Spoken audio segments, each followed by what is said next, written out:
Hey guys, Mike's here. So I'm gonna give you guys a little taste of something I've never done before. I'm taking you guys scrapping with me. So give you a little tour of the truck first. There's the wife. One thing I want to show you. All right. So up under my little armrest here, I've got my Refinement of Precious Metals. Got The Strangest Secret by Earl Nightingale. I've got this one just came in, Think and Grow Rich by Napoleon Hill. Back here, I've got my stuff for scrapping in the truck. And I got a tarp just in case I run into something and get something pretty nice and it's raining out. You never know what you're gonna run into. So let's get this show on the road. Hold that, honey. Alright. So if it's really shaky right now, you can blame my wife. Good luck though, she's a fighter. Alright. So let's have a little fun. So, been working outside all day for what I could. It was got up to 50 degrees today, so I wanted to get done with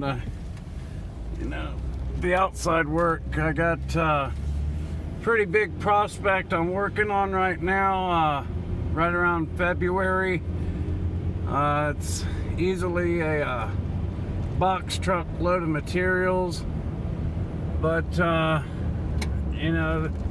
what he says is a box truck. I might be able to get inside the truck and trailer. I don't know. We're gonna have to see when we get down there. It's down in Florida, so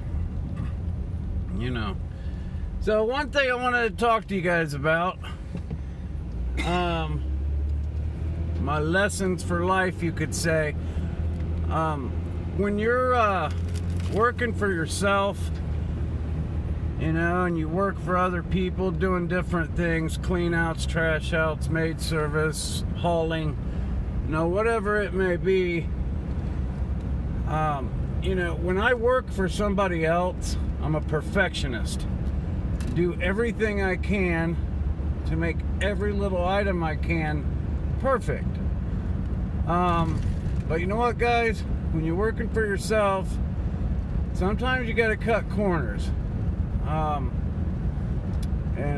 hate to say it, but sometimes you got to know when to half-ass something.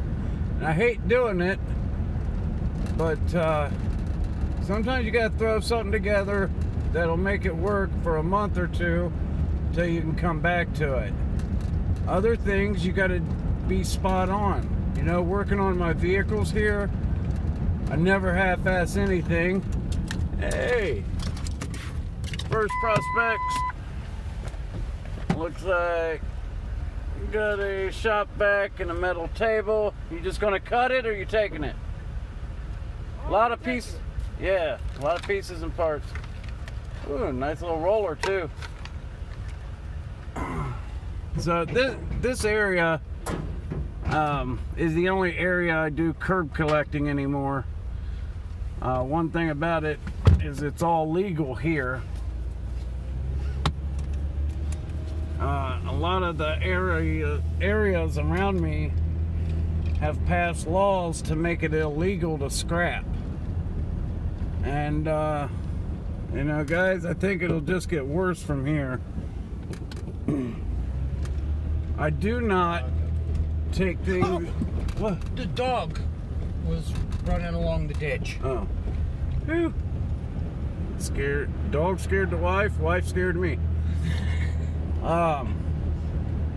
You got to do what you can to make contacts, because it's just going to get worse. People think we're out here, stealing information. Unfortunately, there are a lot of people out there doing that. But what I was saying is, we do not go through cans Even if there's metal or something sticking up out of the can, I won't touch it. And that way, if anything ever happens, I can tell them I don't touch cans. You know, you always got to protect yourself. You know, things are unfortunate these days. Hang on, guys. We got a little bit more. All right. Go ahead, fill.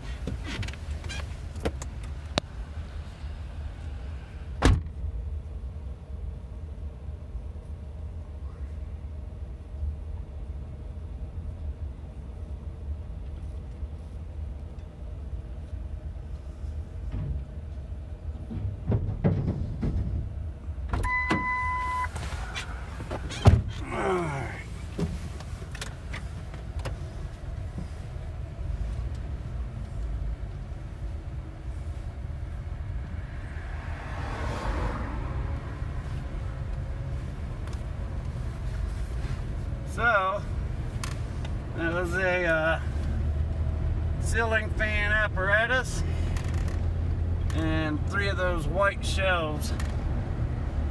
I keep telling myself I'm going to put a bunch of those up. Just never have the time to get around to it. But pretty soon I will. So, another rule we have when we're out here doing this is we all put your seatbelt on. Otherwise, the scrap gods don't smile on you. Kind of a pain in the butt sometimes, but you know how it is. Uh-oh. What do we got? What do we got? Man. Man. Your call. We got barbed wire. Be right back. Time for the gloves.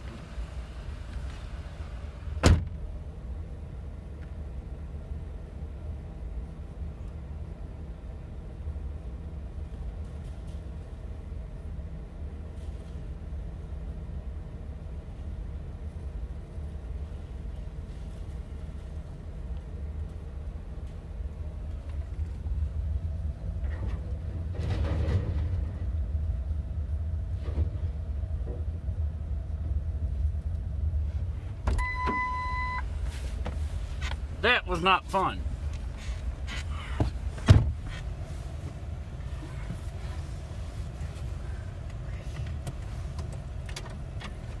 So, couple shout outs. Michael Murphy, appreciate all the great comments. Also, Dushan, buddy, I love your videos. 3 tips. Can't remember if you watching mine or not. Francois, Happy Scrapper, Matt, Refining Side. You fellas are making yourselves a strong presence there online. So, sorry, you gotta have the do with you. And let me see here. Where are we at time-wise on this thing? Oh, I can't see it without my glasses. Hey, we're only at 8 minutes. I can BS with you guys for a little bit more. Sounds like that. So, wasn't really prepared for this. Believe it or not, I told my wife, I'm like, I have to make a video today. She's like, well, let's make it while we're scrapping, which really surprised me. But she's cool like that. So, what I was saying there at the beginning is sometimes you gotta half-ass something just so you can get it done and out of the way. You know, make sure it'll serve the purpose that you need it for, and then move on to your next project. But like I said, vehicles, stuff like that, you just can't do that. You got to take your time, do it right, do it perfect. Otherwise, you're going to tear it apart and do it again.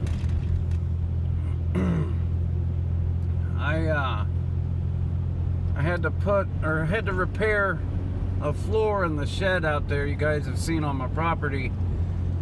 And you know, I didn't have time to rip everything out of there and put the floor in and put everything back.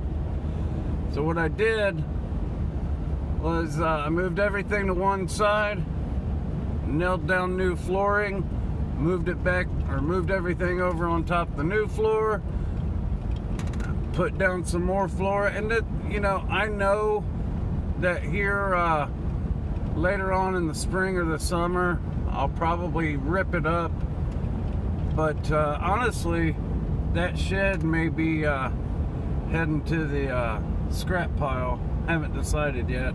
Burn pile. Or the burn pile, right? We'll just burn it where it sits. Burn it where it sits. Yeah. Well, my neighbor's a fireman. Give him a little practice, right? You can hold the hose. So as you guys see, I live out here. I'm outside the city of Columbus, about 30 miles, and honestly, you see all the cornfields and stuff that, well, they've harvested, but you know, the city's making its way to us really quickly, and we're about ready to move. I don't like the city. Lived in the city for a long time, and that was long enough, guys. I've always been a country boy. You know, I used to tell people at work, you know you're in the country when you go out and take piss off your porch.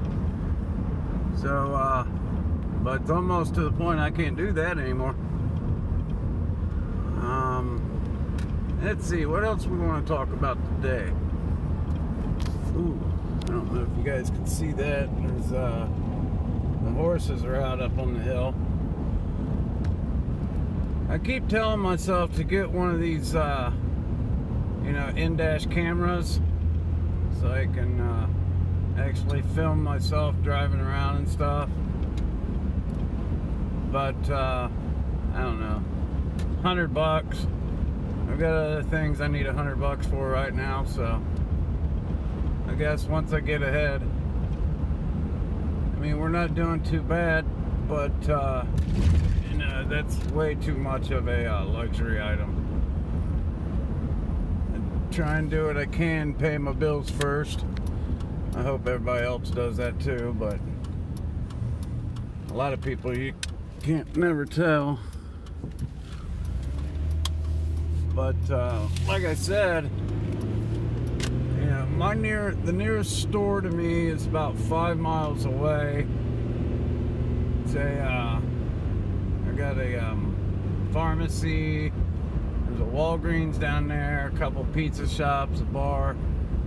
But see, this used to be all fields, and they're bringing out houses now, and they're building expensive houses. Every one of these guys are running about $350,000. Yeah, upwards of $500,000. So makes me angry. You know, you got to take care of the poor, and you know, people just don't care anymore, I guess. Farms no food. Anybody need to buy a BMW? This guy's been out here for 2 weeks now.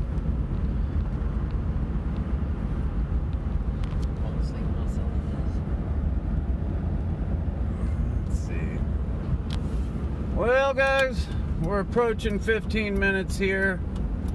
I really wish I could have made this more interesting for you, but like I said, I wasn't really ready. I didn't realize I was going to be filming on the way out, and I'd like to hang out with the wife while we're out here. So I'll talk to you guys later. I'm going to upload a couple little videos right after this. Like I haven't gotten around to the editing software yet, but they're little tiny videos and they start and stop really quick. But check them out. One of them is on plastic recycling, and I can't remember what the other one's about, so it'll be a surprise for both of us. You guys scrap on. Remember, you spend money day and night when you're awake and when you're asleep. Do what you can to make money while you're sleeping. Have a good night, guys. Mike's out.